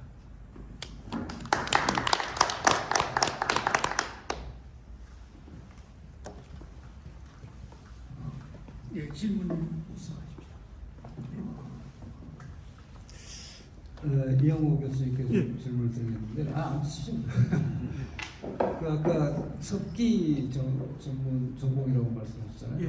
근데 이 석기가 전 세계적으로 조금 뭐 유사한 건지 아니면 또 같은 건지 아니면 나름대로 지역별로 조금 뭐 유형이 다르다든지 예를 들어서 우리 같은 경우 호미를 만들어도 우리나라 호미가 다른 나라하고는 모양이 다르다고 그러더라고요. 다른데 호미는 조금 우리보다는 조금 진화가 덜 된 것 같다는 그런 얘기도 하는 것 같은데 석기도 뭐 그런 거 일종일 수도 있을 것 같아요. 그렇죠. 그게 이제 우선 상당히 궁금합니다. 유사선들. 예. 사실 거기 고고학은 사실 물질이 없으면 시체거든요. 물질에서 시작해서 그걸로 인간의 행위를 알고 심지어 인간의 마음까지 이제 알게 되는 건데요. 아까 라스코 동굴 얘기에서도 그 예술도 그렇고요. 그러면 바로 석기의 유사성과 상이성 주목도끼 얼마나 같냐 다르냐. 그 대표적인 사례가 사실 우리 아까 살짝 나왔던 국가유산 전공리 말씀하셨잖아요. 이계섭이 얘기한 거에 다 답이 있습니다, 사실. 근데 그 전공리에서 주먹도끼를 나왔을 때 사람들이 와 하면서 놀랐습니다. 진짜 말 그대로 흥분을 했었거든요. 그래서 박정희 대통령이 그 당시 없는 돈까지 내렸어요. 그 후진국 70년대에. 그것부터 직접 발굴을 지시했을 정도고 그러시고 바로 그 해 돌아가셨죠. 총맞고요. 79년대. 근데 왜 그렇게 환희를 했냐면 바로 그 유사인데요. 그 주먹도끼가 나왔는데 아무리 봐도 이게 프랑스 송강에서 나온 거랑 똑같은 거예요. 똑같아요, 진짜로. 한마디 섞어놓는다. 이거 어디 거냐 보면 공부 못할 정도로. 그러니 그 당시 마침 프랑스에서 공부했던 정영환 선생님이 계셨는데 그분 필두에서 그 당시 몇 분 안 계셨죠. 몇 분이 모이셔서 그 얘기를 하면서 이것이 프랑스나 영국, 심지어 아프리카에 있는 거하고 유사하다라는 데서 어마어마하게 돼서 특별히 되는 거거든요. 그러니까 유사하다는 그 자체가 어마어마한 핵폭탄을 일으킬 수 있는데요. 근데 흥분을 가라앉히고 이걸 다시 한번 생각하면 뭐가 유사하고 뭐가 상이하지? 라는 부분에 대해서 사실 근본적으로 들어가면 애매하기 짝이 없게 돼버립니다. 그러면 과거에는 유사하다는 것을 처음 이렇게 막 흥분했을 때는요. 외피를 본 거죠. 껍데기를 보고. 그러니까 길이, 폭, 두께, 색깔, 아니면 비율, 뭐 길이, 폭의 비율을 한다든지 뭐 수치적으로 할 수 있잖아요. 또는 그게 아니고 한눈에 봐서 내가 그냥 유사해 보여. 뭐 우리는 우겨와. 뭐 그거죠. 그러니까 수치를 하든지 아니면 자기 눈으로 봐서 유사한 걸 얘기하는 건데 할 일단의 사람들은 이렇게 생각하는 거죠. 우리가 보는 이 석기는 마치 사람으로 비교하면 우리 사람이 주인이 누구냐라고 하면 어떤 사람은 우리 자체 살아있고 펄떡펄떡 뛰는 내 피부가 주인이라고 생각하지만 어떤 사람은 유전자가 주인이라는 생각하기도 하고 어떤 종교 가진 분들은 정신이 주인이라고 하잖아요. 근데 실제로 곰곰이 저희 같은 진화를 하는 사람 입장에서는 진화의 가장 중요한 속성은 나의 무언가가 일정 기간 살면서 다음 세대로 뭔가 전수가 됐을 때 나의 정체성이 확립된다는 그 전제를 깐다면은 내 몸은 썩어 없어지지만 남아서 내 아들, 손주한테 가는 건 유전자니까 유전자가 내 주인이 되는 거죠. 그러면 내 몸은 표현형이 되는 거니까 표현형이 나와 다른 사람을 비교하는 건 아무 소용없고 내 안에 있는 유전자와 유전자를 비교하는 것이 의미가 있으니까 유사하다란 말을 할 때는 껍데기인 내 얼굴하고 저 사람 껍데기 비교하는 것은 아무 의미가 없다는 거죠. 동시에 유물에서도 지금 우리가 유사하다라고 했는데 유사하다는 것은 이 유물의 표현형을 본 거고 진짜 진또배기 유사를 찾으려면은 이걸 만든 인간 행위 의지와 이걸 만든 인간 행위 의지가 얼마나 같으냐를 보는 것이 더 중요한 유사를 보는 것이다. 그러면은 아까 말한 지금 전공리에서 와 했던 주먹도끼랑 프랑스에 와 했던 주먹도끼랑 인간의 행위 의지가 둘이 똑같을까요? 그런 건 일단 아닌 것 같아요. 왜 그러냐 하면은 일단 프랑스에서 만든 것은 기본으로 빨고 가는 것이 아까 또 이희계 선생님이 언급하셨던 호모 하이델버겐시스라고 하는 친구인데 대략 50만 년에서 30만 년에서 살았던 친구거든요. 근데 우리 전공리에서 발견된 주먹도끼는 아무리 길게 인심 좋게 바라봤자 30만 년입니다. 근데 혹자는 30만 년 택도 없다. 거기서 공짜로 빼라. 아 진짜입니다. 그래서 3만 년으로 가요. 그래서 우리나라에서 최고의 두 구석기 전문가 중에 한 분이 사진에서 나왔는데 그분은 30만 년을 얘기하시고 또 다른 한 분은 3만 년을 얘기하십니다. 그러니까 어느 축을 얘기해도 시간상 얘네들은 50만 년에서 30만 년이고 우린 30만 년에서 3만 년이니까 그 사이에 살았던 사람이 다뤄버리는 거죠. 사람이 이게 시간만 다른 게 아니라 종이 틀려버리는 겁니다. 호모 하이널버겐시스는 애초에 우리나라에서 존재조차 안 하거든요. 그러니까 껍데기는 비슷한데 만들었던 사람이 일단 다르니까 이것을 유사하다고 처음 얘기했는데 그래서 박정희 대통령이 선물까지 내렸는데 지금 보면 다르다라고 말하는 것이 오히려 더 합리적이지 않을까. 그래서 유사와 상이가 저의 주먹도끼를 사례를 보면 그런 메커니즘. 이렇게 또 아유, 얘기했습니다. 감사합니다. 질문 있습니다. 저는 환경하는 사람인데요. 이제 구석기 시대 그러면 이제 지리학적으로는 플라이스토센이라고 하는데 일반적으로 얘기할 때 아까 말씀하셨습니다만은 빙기하고 간빙기가 몇 차례 이렇게 막 반복이 되기 때문에 지금과 같은 이렇게 환경이 아니었다. 아까 그냥 추웠다는 얘기죠. 어떻게 보면은 그러면은 이제 저 프랑스나 우리나라랑 그때도 이제 지금은 좀 동물었기 때문에 다 특징이 있었을 텐데 10만 년 전에 이를테면 우리 조상들이 저쪽에서 이제 살았던 흔적이 있다 그러면 그 구석기 시대 우리가 이제 그 지리학적으로 보면 플라이스토센 사람이 살 만한 어떤 조건이었냐 날씨나 이런 부분이 조금 의문이 좀 든다 말입니다. 그렇게 반복되는 과정 속에서 그때 우리가 이제 일반적으로 우리가 이제 배웠던 걸로 하면 구석기 시대에는 동물 생활을 하거나 아니면 음식 생활을 하거나 아니면 무슨 뭐 도시가 형성됐는지 조그마한 동네가 형성됐는지 여기까지는 아니지 않느냐 하는 그런 생각이 드는데 그렇게 많은 흔적들이 이렇게 한반도 옆쪽 저쪽에서 발견이 되는 것이 글쎄 어떨까 하는 그런 생각이 들기도 하고 우리가 이제 그 당시 그 시절에 우리 이제 특히 이제 한반도 이런 데의 기후나 기상 조건이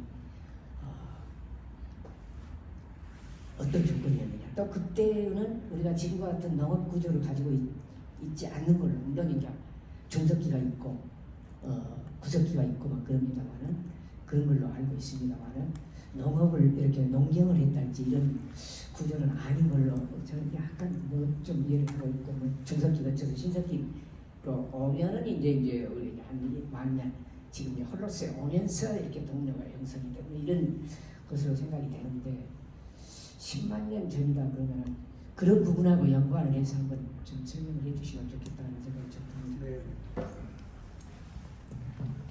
그러니까 궁금하신 게 이제 그 빙하기라고 하면은 아까 이제 바다 높이도 지금보다 한 10만 년 그 동안을 보면 60m, 70m, 40m 이렇게 막 낮은데 보통 평균 기온이 한 6도 정도 낮았다고 그랬잖아요. 빙하기 때. 네, 평균 기온 6도. 뭐 지금 뭐 탄소 뭐 어쩌고 저쩌고 해가지고 기후가 온난화돼서 뭐 올라가면 저 1.5도 정도 올라가면 뭐 홍수가 뭐 많이 나고 뭐가 어쩌고 저쩌고 막 이러잖아요. 근데 이제 그거는 뭐 그런 변화가 있죠. 그런데 중요한 거는 사람이 얼마나 적응해서 견딜 수 있느냐, 저는 그렇게 봐요. 그랬을 때 오늘날 우리도 저기 겨울의 온도가 몇 도입니까? 추울 때. 또 여름의 온도가 몇 도입니까? 인간은 40도, 50도 시간에 온도가 왔다 갔다 해도 한 곳에서 서바이벌 하고 있어요. 저는 그것 때문에 평균 온도 6도 차이 난다고 하는 거가 엄청난 거긴 하지만은 인간은 적응해서 살 수 있다고 저는 생각을 합니다. 그래서 아마 온도 환경은 물론 이제 뭐 열대 기후냐, 아열대 기후냐, 온대 기후냐 이런 건데 우리나라 같은 경우는 구석시대 유적에서 맘모스가 나오는 게 있어요. 한경도에. 그럼 이제 거기는 아한대 기후였을 거예요. 이 지구에서 예를 들면 아프리카는 적도에 있는 아프리카는 열대 기후래도 올라갈수록 고위도로 올라갈수록 뭐 온대 기후가 되고 뭐 한대 기후가 되고 이렇게 바뀌지 않습니까? 한 시기에도. 그러니까 이제 그러기 때문에 일단 우리나라 경우에는 그 동물 화석이 이제 동물 유적에서 발굴된 걸 근거로 해서 얘기할 때 코끼리도 나옵니다. 그거는 또 아열대 기후였다는 거예요. 근데 대부분의 기간 동안은 온대 기후였던 것 같아요. 그러니까 온대 기후가 주류고 아주 지구가 추워지면 아한대 쪽으로 내려가고 또 이제 더 더워지면 뭐 아열대 가까이 되고 왜냐면 원숭이도 나오니까요. 원숭이 코끼리가 나와요. 그 충청 북도 두루봉이라고 하는 데에서 나와요. 그래서 동물상 갖고 얘기하면 이제 그런 정도 변화. 그러나 상당한 기간은 이제 온대 기후였던 것 같아요. 그럼 어떻게 좀 됐을까요? 뭐 또 제가 놓친 게 있을까요? 됐습니다. 재밌는 이야기들일 수도 있고 우리들의 선조들의 이야기들을 들음으로써 우리가 또 미래 우리 후손들이 어떤 생각을 할 것인가 그런 생각을 하게 됩니다. 제가 관심을 갖는 것은 좀 자연으로 가서 아까 말씀했던 보성이나 어차피 지금 이 유적이 보성강 근처에서 나왔다고 하니 그쪽에 좀 우리가 공부할 수 있는 장소가 있으면 좋겠다. 그러면서 사람들이 거기에 와서 안식을 취하고 힐링을 했으면 좋겠다. 그런 생각이 한편 있습니다. 이제 우리나라의 문화 수준하고 또 얼마나 그게 투자할 수 있는 여력이 있는가가 문제겠지만 우리가 충분히 있을 것 같습니다. 그렇다 하면은 어떤 지역이 지금 소멸되고 있는 것을 다시 해상시키는 그런 역할을 할 수 있는 투자 그것이 좋지 않나 그런 생각하는데 지금 뜻하지 않는 조기 대선의 유력 후보가 그러한 그 공약을 내세우는 것 같아요. 특히 전남 지방은 역시 우리가 그대로 남아있는 자연의 보고 그것을 살려야 되지 않겠느냐. 제 전공입니다만은 여천에 있는 소교학은 지금 상당히 위험 수준에 도달해 있습니다. 그러면 앞으로는 그렇게 큰 성장을 추구하는 것보다는 좀 적게 먹고 편안하게 행복하게 사는 것을 저는 꿈을 봅니다. 그래서 특히 지금 이제 우리가 삼각체제로 되어 있는데 광주, 목포, 여수, 순천 그렇게 삼각체제로 되어 있는데 너무 여수, 순천과 목포 사이가 너무 약해요. 그런 차원에서 이번 그 주제를 내세우는 것은 상당히 시기적절하다 그렇게 생각을 하고 많은 분들이 노력을 해서 거기에 좀 놀 수 있는 아니면 공부할 수 있는 우리 선조들이 생각할 수 있는 그런 바탕이 만들어졌으면 좋겠고 지금 경전선이 있는데 광주에서 보성을 거쳐서 이제 순천으로 가게 되는데 그것이 좀 활발하게 됐으면 좋겠다. 이번 공약에도 촘촘한 교통량 19,000이라고 되어 있어요. 사실 차를 가져가지 않고 열차 타고 가는 것이 가장 외부 사람도 접근하기 좋다. 그런 점에서 경전선하고 사실 저는 달빛 철도보다는 목포에서 부산으로 가는 철도 혜택서가 있었어야 된다. 그런 생각을 하는 사람으로서 오늘 보성에서도 오셨는데 참 시기적절하고 우리가 강력하게 요구해서 좀 지역 소멸에 대응하는 그런 정책이 발굴됐으면 좋겠다는 개인적인 생각입니다. 우리 오늘 이기길 선생님께서 발표를 하셨는데 그에 대한 어떤 구상이 있는지 말씀해 주시면 감사하겠습니다. 아니 제가 오늘 소개 슬라이드를 보여드린 거는 그렇게 할 수 있는 자원은 무궁무진하게 많다. 그러니까 이거를 잘 요리를 해서 맛있게 드셔야 되겠다. 이런 얘기를 한 거거든요. 근데 그거는 고고학자가 사실은 특별하게 뭐 말씀드릴 건 없고요. 베제르강의 그런 사례를 보면 연구소도 있고 박물관도 있고 뭐 그 공원도 많이 이런 여러 가지 사례가 있으니까 그거를 이제 잘 참고하셔가지고 그렇게 나가는 거죠. 왜냐하면 거기는 그렇게 해가지고 아까 뭐 좀 적게 먹더라도 품위를 지키면서 잘 사는 거거든요. 그러니까 우리도 그럴 수 있는 거예요. 왜냐하면은 우리나라 특히 우리 이 전라남도는 뭐 다 인정하시지만 미향이고 의향이고 예향이고 그렇잖아요. 이제 거기에다가 이런 그 역사라고 유구한 역사라고 하는 것도 하나 더 집어넣으면 더더욱 시너지 효과가 나는 거죠. 저는 뭐 그런 정도 생각하고 있습니다. 나중에 또 좋은 말씀 해주십시오.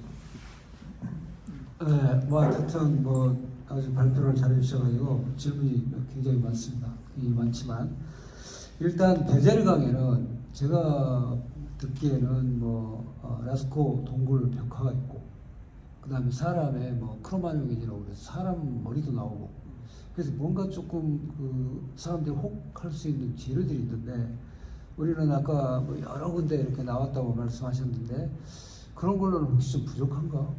이런 걱정스러운 마음이 좀 듭니다. 근데 이제 아까도 말씀하신 것처럼 이번에 유력한 어떤 후보가 광주 전남에 대해서 공약을 할 때 남해안 해양문화 관광벨트를 조성을 하겠다 그랬어요. 없는 것을 만들겠단 말이거든요.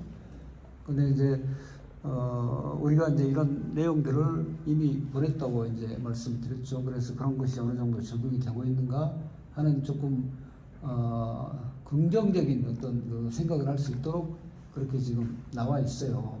그러려고 그러면 뭔가를 채워줘야 되는데 채워줄 것이 과연 튼튼한가 그런 조금 걱정이 좀 있습니다. 그리고 또 아까 베제르강에는 레제지라고 그랬나요? 레제지라는 그런 아주 작은 마을이지만은 그러나 거기에 모든 것들이 갖춰져 있는 그런 마을이 있다. 그러면 우리 보성강에서는 어디가 레제지의 역할을 할 수 있는 곳이 있어야 될 것 같다는 생각이 들거든요. 지금 발표자께서는 그런 곳이 어디쯤이면은 좋을까? 접근도 좋고 또 많은 것을 또 볼 수도 있고 여러 가지 또 이제 거기에다가 인프라를 또 만들어야 되지 않겠어요?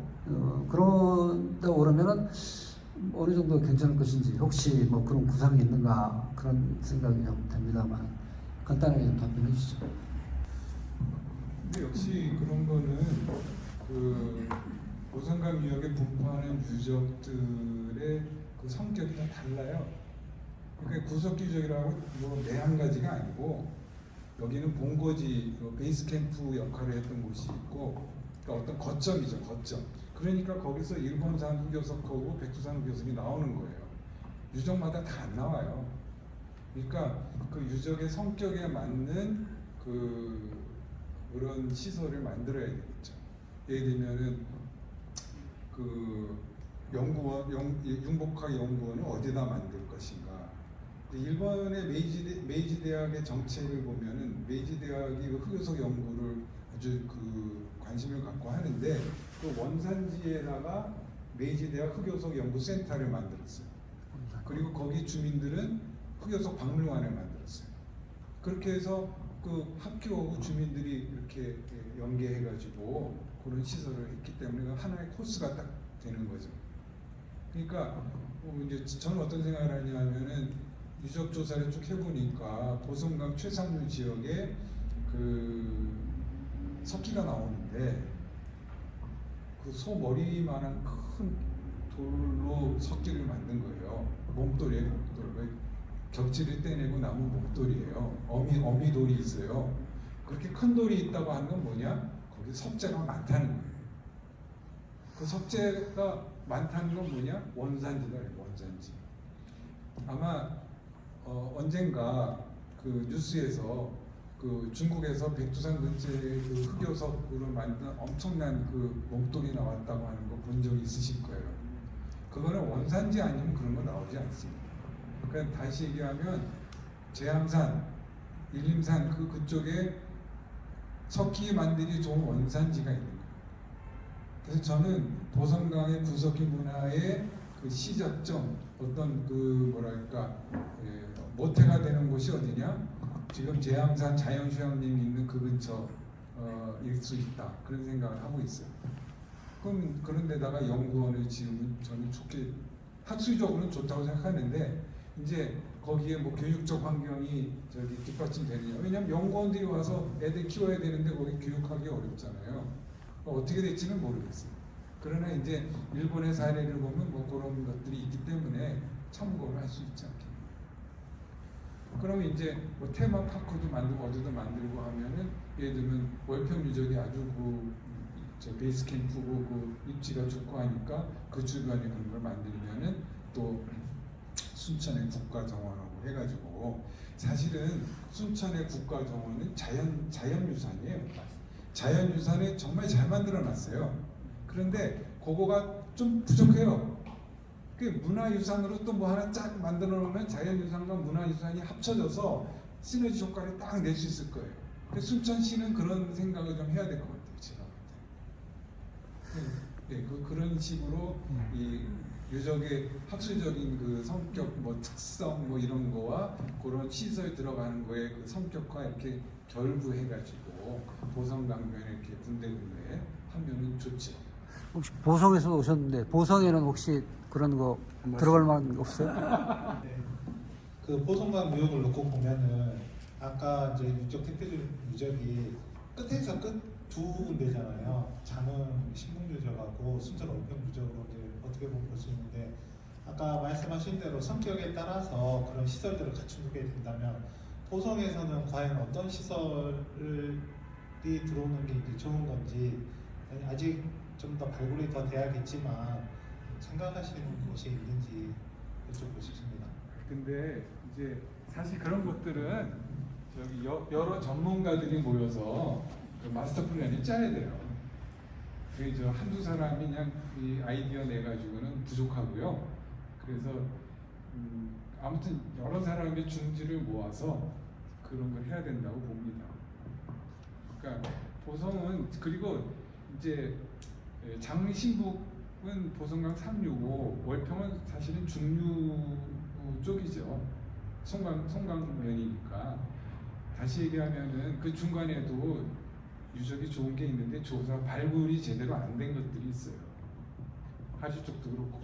그러니까 지금 조사된 것 중에서 그렇다는 거지. 그러니까 보성 쪽에서도 그 용소라고 하는 유적은 굉장히 그 입지가 좋고 규모가 커요. 그래도 저 보성에서 오셨으니까 네. 좀 좋은 팁을 주시면 그 유리하잖아요. 지금 보성은 저기 박물관, 구석기 박물관을 추진하려고 노력하고 있어요.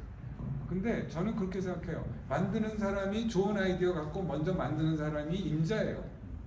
암만 좋은 걸 갖다 줘도 안 만들면 끝이에요. 그렇지 않습니까?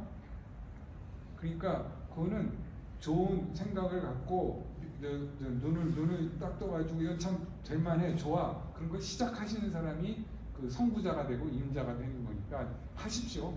아니, 저는 그렇게 생각해요. 맞다고 생각하고요. 저도 어찌 보면은 그 지금 보성의 구석기 유적이 유적지가 많고 또 거기서 또 많은 유물들도 발굴되고, 이거 아마 조금 더 하면은 더 많이 나올 것 같고요. 더 하면 더 나오겠죠. 그래서 어찌 보면은 사실 저는 이번에 보성강의 구석기 문화 유적에 대해서 사실 이번에 처음 들었습니다. 저는 못 들었던 그런 사항인데, 전곡이다, 뭐 공주 석장리다, 뭐 그다음에 제주 가면 또 뭐 애월에 뭐 빌레모 동굴이다, 뭐 이런 데는 들었어도 이제 여기는 못 들었다는 거. 이건 저기 내가 무지해서 그럴 수도 있고 어쩌면은 알리기 위한 노력, 여기 보성강의 유상 정립을 위한 노력이 그만큼 이제 안 됐다고 볼 수도 있고, 그런데 만약에 저는 이제 보성강 쪽을 한국 선사문화의 이제 중심지로 이 선언을 하고 그리고 이를 추진해 나가면 아마 다른 쪽에서 뭐 전곡이나 아니면 공주나 이런 데서 뭐 아니다 그래도 우리가 발견된 지가 훨씬 더 오래됐고 뭐 이렇게 나오겠지만 역사적 사실이 그보다 훨씬 더 역사가 오래됐는데 그러면서 그쪽하고 논쟁도 하고 서로 주도권 싸움도 하고 해가면서 여기서 그림을 그려 나가면은 오히려 거기서 싸움을 걸어오면 걸어올수록 더 좋다. 예. 노이즈 마케팅이네. 예. 그렇게 해서 한번 여기서 적극적으로 좀 크게 이야기를 좀 벌려나가면은 좀 더 좋은 결과가 맞습니다. 오지 않을까 하는 그런 생각. 그쪽 군부대하고 인재배가 있어가지고 예. 한계가 있습니다. 이것으로 오늘 마치시고요. 한번 가서 간단히 말씀하시죠. 예. 이제 오늘 보니까요. 우리가 이제 세계문화유산으로 한번 해본다면은 지금까지 원암역에서 약 72군데가 발굴됐으면은 발굴이 적다고 말하기 어렵습니다. 예. 그 정도라면은 좀 이제 심하게 연구를 해서 한 단계 더 업그레이드하고 또 필요하다면은 그 어떤 외국에 등재된 우리 사례를 좀 분석해서 아마 접근한다면은 그 우리 원암 지역에 500사이트가 구석 유적지가 있다는 것은 대단한 정말 경쟁력이고 앞으로 우리하고 게임할 만한 데가 없습니다. 오늘 두 분들이 오셔가지고 정말 열심히 최선을 다해서 우리 구석기에 대한 정말 그런 멋진 강의를 해주셨습니다. 큰 박수로. 근데 그 말씀 중에 안 나오셨는데 저 사이트 유네스코 그 헤리티지 사이트에 등록한다든지 이런 거는 빨리 서둘러야 될 것 같은데요. 할 일들을 몇 가지 우리가 리스트 작성하고 거기 이제 등재를 해놓으면은 국제적으로 인증을 받은 셈이니까. 그 결국은 이 일이라는 것이 이제 뭐 토론 이제 끝났다고 보고 결국 경비잖아요. 경비이고 그다음에 정치적으로도 또 서포트가 필요하고 많은 사람들의 또 여론수도 필요하고 응원하는 사람들이 있어야 되거든요. 그래서 그 중심에 이제 아까 지자체가 누가 나선자는 아까 말씀했던 대로 빨리 나선 사람이 인자다. 그런 생각은 듭니다. 그래서 마침 보성에서 오셨고 저는 보성이 그런 점에서 교통에 또 삼각으로 이렇게 하니까 보성강 유기도 하고 그래서 보성군에서 적극적으로 나서는 것은 찬성입니다.